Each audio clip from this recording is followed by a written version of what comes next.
Juwan, how difficult it is for you to play home and road and have like a different lineup when you go on the road right now? Yeah, it's not easy. I would not try to sit here and kid you not that it's comfortable for us. We've been experiencing uncomfortable moments all year, and when you miss your primary ball handler, one of the best decision makers in the country, it's you take a step back and it hurts your ball club. But we've tried to manage a way of because of the you have competitive guys that's every time they put that jersey on, they're going out there competing no matter who's out there or not. But as time goes, we'll continue to keep trying to do what we can with every guy that steps on that floor. Juwan, I know you're familiar with Terrence Shannon. What stood out? Very familiar with Terrence Shannon. You're welcome. Would you elaborate on that? What stood out about him today? You're welcome. Yeah. Terry Shannon is a guy who I recruited, who committed to the University of Michigan, as you all are very aware of. And you're welcome. He's played extremely well since he's been here. And I'm so proud of him. He's started out the season playing great basketball. And then when he took that break, he came back. It's like he hasn't lost a step, and that's so hard to do, sitting out for the time that he did, and to hit the ground running like he had missed. And I commend their staff for, being able to support him throughout this process. But it's not easy for a young man what he's been through, and I'm sure what the young lady has been through. It's not easy on both sides. But I wish that Terrence can stay healthy and finish up this year. So I think he has a lot of basketball ahead of him. Juwan, Doug was one of, I think, 3 players who didn't make the trip for you today. I guess how much is your lack of bodies, how much does that affect your strategy in game? Well, we never make excuses for ourselves. No one is going to feel sorry for us, and we're not asking for anyone to feel sorry for us. With the 8 guys that played from the rotation, we felt very confident that we had a chance from start to finish. Illinois is a great team, and they showed that tonight. And they're also a very talented ball club, a well-coached team as well. But we pray that our guys get healthy, which we know they will, and then we'll be at full strength soon. It's hard for me to tell sometimes live. Did you try like a different kind of zone tonight than you'd showed? I'm not going to tell you what kind of zone it was, but we play zone. Just leave it like that. All right, I will. Not only was the three-pointer not falling for you guys, but Illinois' three-pointer was falling. How hard is it to win a game when both those things are happening at the same time? Yeah, it's very challenging. This is one of the few games we've had where we only have made 1 3-pointer and missed 9.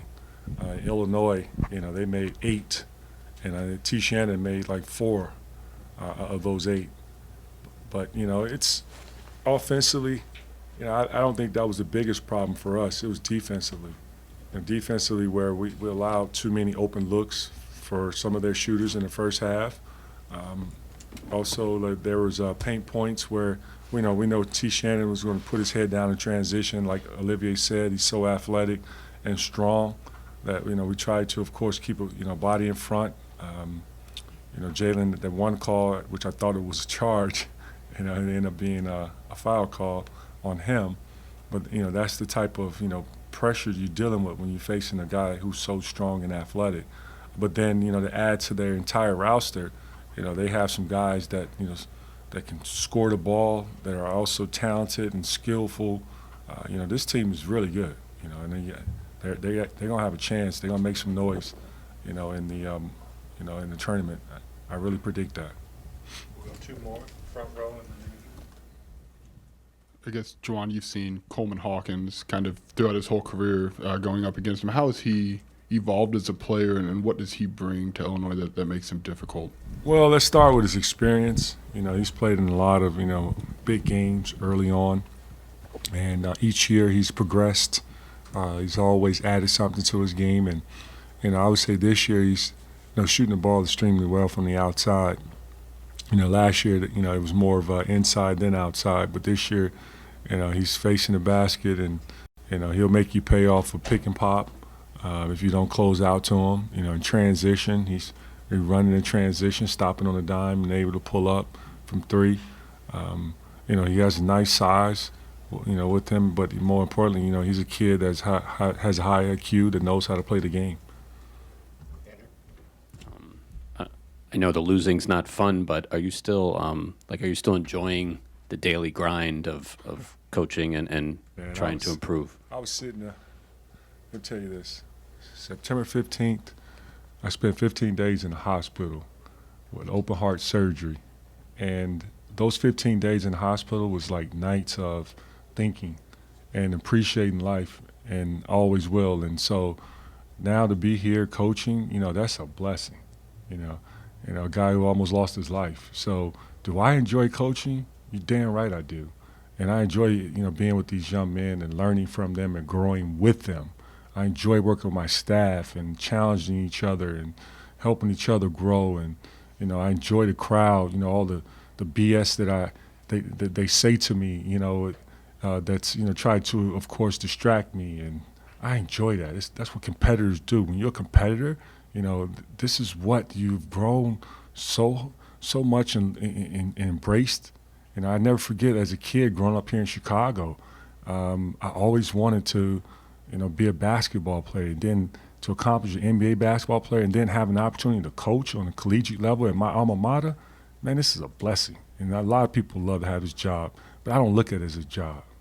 Thank you very much, Coach. Yes, Coleman, what was it like kind of watch Terrence take over at the end of that first half, and what did he give you guys tonight? Yeah, no, I thought Terrence did a great job. Warring over ball screens, getting stops and getting out in transition like he always does, and then, hitting his shots. He was great, catch and shoot, great catch and shoot guy, spacing the floor, handling the ball. So no, I thought Terrence did a really good job tonight. Just all around, doing a little bit of everything. So, Is Coleman kind of following up on that? Like, when you guys are able to get out in transition like you did tonight, and like you did against Michigan State, like what does that change for this team? Yeah, no, it makes us a lot better. I think offensively, a lot of times we can get whatever we want. I think it's just really focusing on getting those stops and getting out and running. Coach always draws up on the board: defend, rebound, run. So those are our three keys to victory every time. And I thought we did a pretty good job of that tonight. So, Quincy, Coleman's playing at such a high level right now. What's it like to play alongside him, and what are you seeing from him right now? Man, yeah, I love playing with Coleman. If you open, he's going to find you. His IQ is really good. He can space the floor. Like Coach said, he's probably the best pick and pop 5 shooter in the country. So you just got to keep doing what he's doing for our team. He's just playing at a high level, especially defensively. He's great. I guess, Quincy, every time we talk to you, we talk about defense and rebounding, and just for you guys tonight, you got a much better defensive performance than we'd seen. Like, what was behind that, and what's key for you guys to kind of write that down the stretch in February? I mean, it's all about effort. I think if we're locked in defensively and thinking about rebounding, we're going to be the best team in the country, and we just got to keep doing what we're doing and get better every day.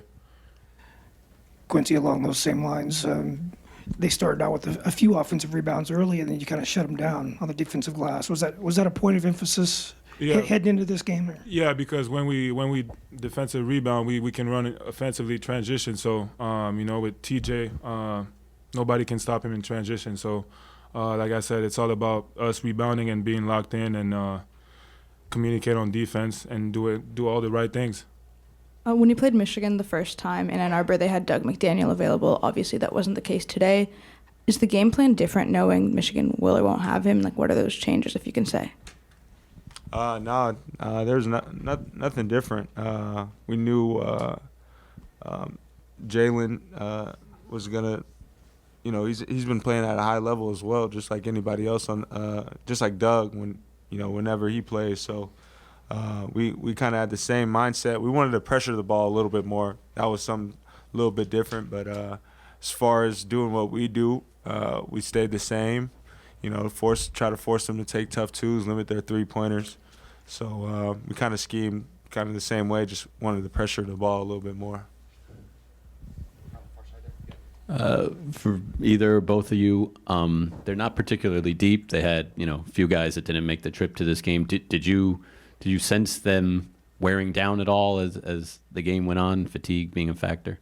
Not necessarily. I think we are aware, they have those guys. They're starting five that plays a lot of minutes. But, another key thing for us is not letting other guys impact the game, and I think we did a pretty good job of that tonight. Cheddar hit a few late, got a few rebounds late, but other than that, we kind of zoned in on those five guys that play a lot of minutes and just don't let those other guys impact the game. Coleman, what were you most encouraged about defensively tonight, and what would you like about pressuring maybe a little bit more? Yeah, just kind of not letting guys get comfortable. When we watched the film in Michigan State, we saw Hogard picking us up full court, pressuring our guards, and then, we were just letting them run our offense on the other end. So kind of just being more disruptive, crawling up in people, limiting straight line drives, and then defensively really warring over ball screens and pursuing. A lot of times, our guards were getting clipped, and I'd be in a kind of more of a 2-on-1 situation, and it was hard for me to pick when I wanted to switch or when I wanted to get back to my man. And there's still a few glimpses of that tonight.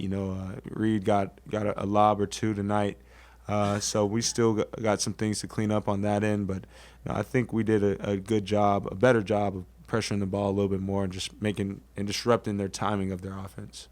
Last one here, Scott. Coleman, I think you've got 17 assists in the last 3 games. Has there just been something in this stretch where you felt like you've been able to facilitate a little more? Yeah, I think a lot of teams have just been trying to throw so many different defenses at us. Tonight, they went to a zone, and then whenever I'd get a catch, they'd match up. They made a 5 call, which was a call for them to start matching up.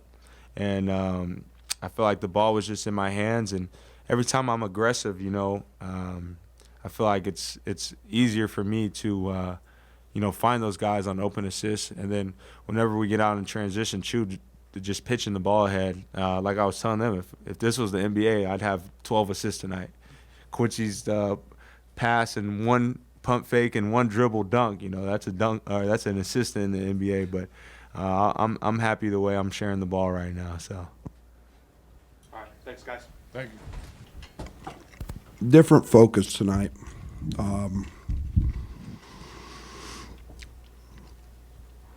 I think you guys found out the other day I wasn't very happy. Just in our pregame conversations, and I've spent 2 days just trying to reconnect this team in terms of what we do on the defensive side and how we go about it, and having a little emphasis on that. And it's amazing how offense becomes easier when you don't worry about it. And I thought tonight was a great example of that. I thought I didn't know Terrence had 31 until I post game.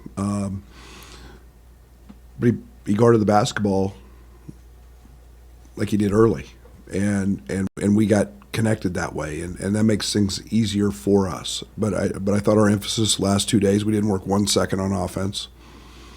We knew they were going to play a little zone. We worked on that today in shoot around. But it's all been about the defensive side and just getting back to guarding. And the only thing that we didn't do on that side today was loose balls and just come up with them. We got to be much better at that. That didn't impact this game, but it can impact us in March. So Coleman was fantastic. I thought he set the tone when they went to zone, getting the ball in the middle to him, and he just sprays it. And, the last thing he does is look to score, but he throws that thing out and gets TJ a couple wide open threes. 50% from the three-point line. You'll take that every night. 12 of them. I keep wishing we would shoot more, but But tonight was a solid night, and then I thought defensively we talked a lot about keeping them off the three-point line. I thought that was the one way they could beat us, is if Williams and Namari and Llewellyn made threes. They throw one in the last minute. So we did a great job there following the game plan, and all in all, a good night.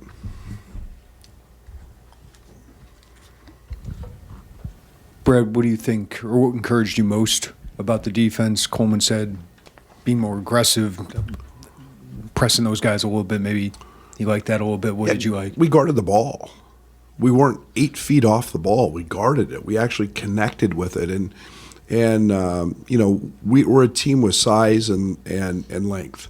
We don't have Trent. So we're not going to be that. We're more a team that we have to challenge. We have to rear view contest. We have to keep chasing guys, and instead I think we got really comfortable just funneling them into Coleman, and then taking the easy way out by calling a switch, and we basically eliminated that tonight. And it's what we did early, and it got us to 7th or whatever we were in the country, and get back to being mean and nasty. Offensively, you guys, you say you didn't really work on offense, but those guys, it seemed like the ball was moving tonight, much better execution, cutting, when they would come double, just seemed like you had a great game plan, even though you maybe didn't work a lot on it. What is that, just a testament to the age and skills of your guys? Yeah, and it's I don't want to say we weren't focused on it. We talked about, we knew what they were going to do. But putting a game plan, we've had to adjust almost every game. So it's been running your base stuff because teams have cross-matched as teams have done this or that. And we've had to counter that. The Michigan State game, we posted Coleman a ton against the guard. So we've had to adjust some things. So it's been more on the fly, making some adjustments.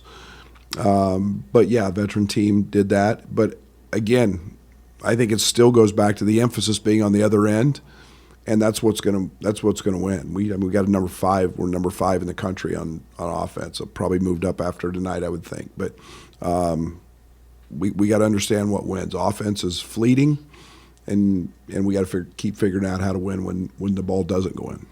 I know you talked about reconnecting and the emphasis on defense. I'm just wondering if there's anything from the last 2 days that you could paint us a picture of kind of what that looked like to spark that attention to defense and that shift. We lost.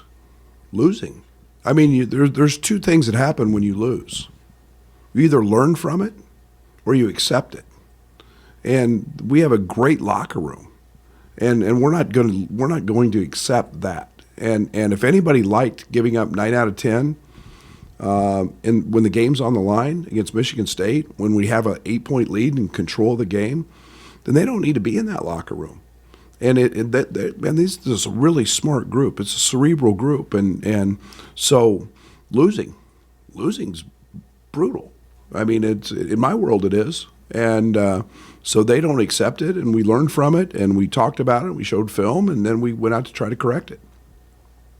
Brad, you mentioned it with Terrence on the ball. How much can he be a tone setter there, and how did you see him embrace that tonight? That's what he does. He's 6'6", 220 pounds. He's athletic as anybody in America.